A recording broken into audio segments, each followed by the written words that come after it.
Doug Price is right.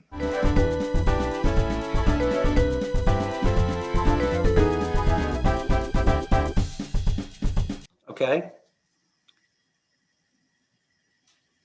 Okay. Hi, welcome to another edition of Doug Price is Right. The Impeachment Committee met this past Thursday afternoon and heard testimony from two college professors related to the Robert Goforth impeachment petition. Ultimately, this led to the petition being dismissed. As it turns out, a legislator cannot be impeached. The removal process for a legislator involves the members of his or her chamber removing based upon a 2/3 vote.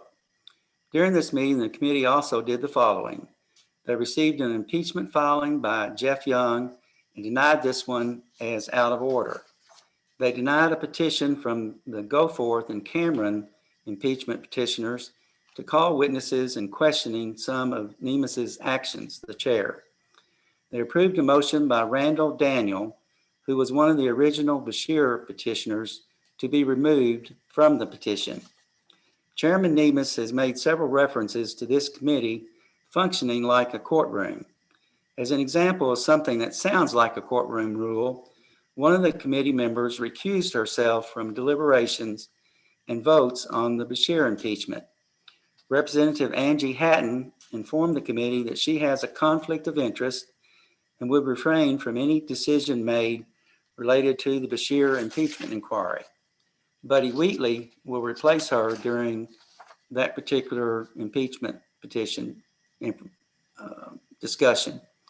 Based on this action, I believe committee member Felicia Rayborn should recuse herself from any discussions on the Beshear impeachment petition.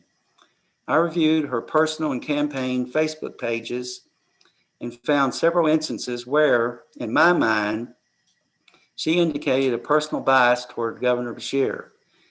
These posts predate her appointment to the committee and were made prior to her swearing in as a representative, but seem to be indicative of a strong bias against the governor. She said unchecked executive power is dangerous. The legislative branch that was elected to make laws has been pushed to the side by a governor empowered by a liberal judiciary. And perhaps the most egregious, Mrs. Rayburn stated that she went to a rally in Frankfurt and joined a great lineup of speakers. We were there advocating for small businesses, religious freedom, schools, and liberty. She stated, "Thank you, Brood, for hosting this event on the steps of our beautiful Capitol." The owner of Brood is Andrew Cooperrider, who is one of the Beshear impeachment petitioners. Also, Mr. Cooperrider has posted on his Facebook page that he supports Rayburn's efforts on an unrelated bill. I believe that Representative Rayburn should recuse herself from any deliberations, votes on the Beshear impeachment petition. If she refuses to do this, then I believe the committee should weigh in on this situation. I believe any future votes on actions taken should always happen in open session. Based on this supposition, I believe Nemes should have the committee vote in public session as to whether Nemes should recuse himself from the Beshear impeachment inquiry.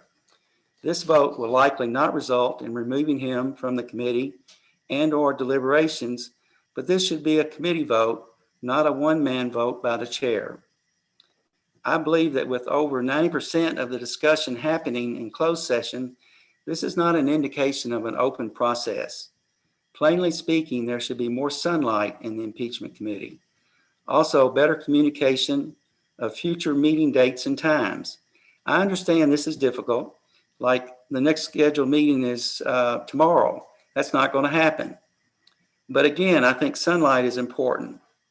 Progress Kentucky is sending the impeachment committee a letter with some of this information and asking that this letter be made a part of the official record of the committee.